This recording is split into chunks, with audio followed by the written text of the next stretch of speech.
दोस्तों आ चुका है उत्तराखंड का ताजा तरीन और सबसे सटीक ओपिनियन पोल। क्या इस बार उत्तराखंड में सत्ता परिवर्तन की लहर है? क्या इस बार उत्तराखंड में भारतीय जनता पार्टी की हार हो सकती है? क्या इस बार उत्तराखंड में कांग्रेस मजबूती के साथ आ रही है? अगर आप ये जानना चाहते हो तो हमारी वीडियो को आखिरी तक देखना। हम हर एक जिले का ताजा तरीन और सबसे सटीक ओपिनियन पोल आपके लिए लेके आए हैं। तो सबसे पहले हम बात करते हैं दोस्तों ऊधम सिंह नगर जिले की। यहाँ पे विधानसभा की 9 सीटें हैं और इन 9 सीटों में कांग्रेस का पल्ला भारी नजर आने वाला है। जी हाँ, 9 में से 5 सीटें कांग्रेस जीत सकती है, वही 3 सीटें बीजेपी के खाते में जाने का अनुमान है, जबकि 1 सीट अदर के खाते में जा सकती है। अब बात करें दोस्तों नैनीताल जिले की। उत्तराखंड का जिला नैनीताल है, जहां पे विधानसभा की 6 सीटें आती हैं और इन 6 सीटों में कांग्रेस काफी मजबूती के साथ में 4 सीटें जीतती हुई नजर आ सकती है, जबकि 2 सीटें भारतीय जनता पार्टी जीत सकती है। अदर के खाते में 0 सीटें जाने का अनुमान जताया जा रहा है।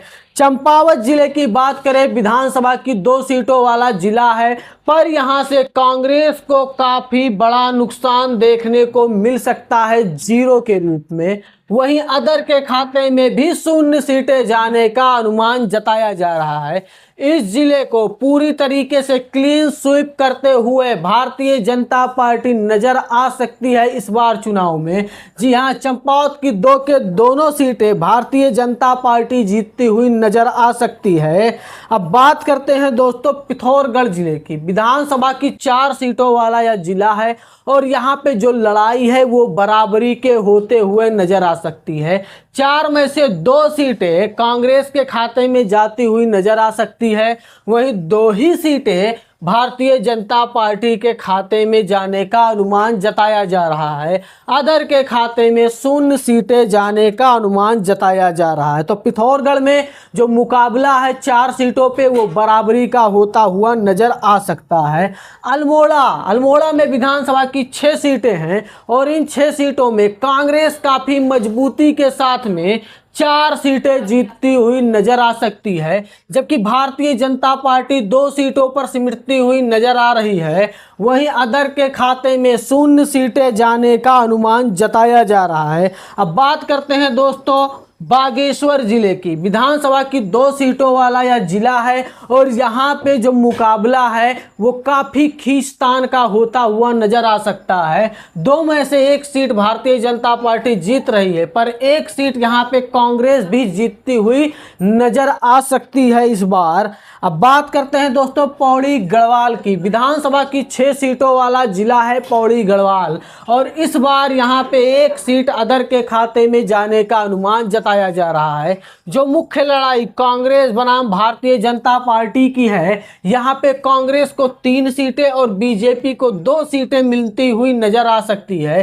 3 सीटें पौड़ी गढ़वाल से अगर कांग्रेस जीतती है तो इस जिले की सबसे बड़ी पार्टी बनते हुए नजर आ सकती है।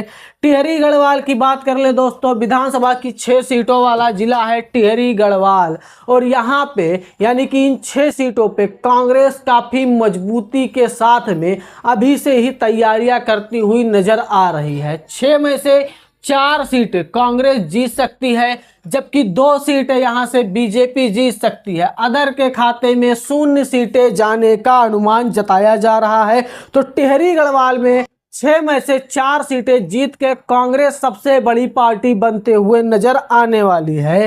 रुद्रप्रयाग की बात करते हैं। विधानसभा की 2 सीटें हैं रुद्रप्रयाग में और यहाँ पे कांग्रेस को बड़ा नुकसान देखने को मिलेगा 0 के रूप में और अदर के खाते में 0 सीटें जाने का अनुमान जताया जा रहा है, जबकि ये 2 के दोनों सीटें भारतीय जनता पार्टी के खाते में जाने का अनुमान जताया जा रहा है। यूं कहें कि दोनों सीटें जीत के पूरे रुद्रप्रयाग को क्लीन स्वीप करते हुए भारतीय जनता पार्टी इस बार नजर आने वाली है। उत्तरकाशी जिले में अगर नजर डालें, विधानसभा की 3 सीटें हैं उत्तरकाशी में और यहां से कांग्रेस का पल्ला भारी है। 3 में से 2 सीटें कांग्रेस जीत सकती है, जबकि एक सीट यहां से बीजेपी जीत सकती है। अदर के खाते में 0 सीटें जाने का अनुमान जताया जा रहा है। चमोली की बात करें, 3 विधानसभा की सीटें हैं चमोली जिले में और यहाँ पे कांग्रेस को नुकसान उठाना पड़ेगा और भारतीय जनता पार्टी को यहाँ से फायदा मिलता हुआ नजर आ सकता है। चमोली के 3 में से 2 सीटें जीत सकती है भारतीय जनता पार्टी, 1 सीट जीत सकती है कांग्रेस और अदर के खाते में 0 सीट जाने का अनुमान जताया जा रहा है। हरिद्वार की बात कर लें दोस्तों, हरिद्वार में विधानसभा की 11 सीटें हैं, पर इस बार हरिद्वार में कांग्रेस काफी मजबूती के साथ में प्रचार करती हुई नजर आ रही है। हो सकता है कि इस बार हरिद्वार में कांग्रेस सबसे बड़ी पार्टी बन जाए। फिलहाल इस ओपिनियन पोल के पे अगर नजर डालते हैं तो 11 में से 7 सीटें कांग्रेस जीत सकती है हरिद्वार से, जबकि मात्र 4 सीट जीतती हुई नजर आ सकती है भारतीय जनता पार्टी। अदर के खाते में 0 सीटें जाने का अनुमान जताया जा रहा है। अगर हरिद्वार से कांग्रेस 7 सीटें जीतती है तो हरिद्वार की सबसे बड़ी पार्टी बनते हुए नजर आ सकती है। देहरादून जिले की बात करें, विधानसभा की 10 सीटें हैं देहरादून जिले में और इन 10 सीटों में जो मुकाबला है 19-20 का होता हुआ नजर आ सकता है। 10 में से 5 सीटें कांग्रेस जीतती हुई नजर आ सकती है, जबकि भारतीय जनता पार्टी 4 सीटें जीतती हुई नजर आ सकती है। वहीं अदर के खाते में 0 सीटें जाने का अनुमान जताया जा रहा है।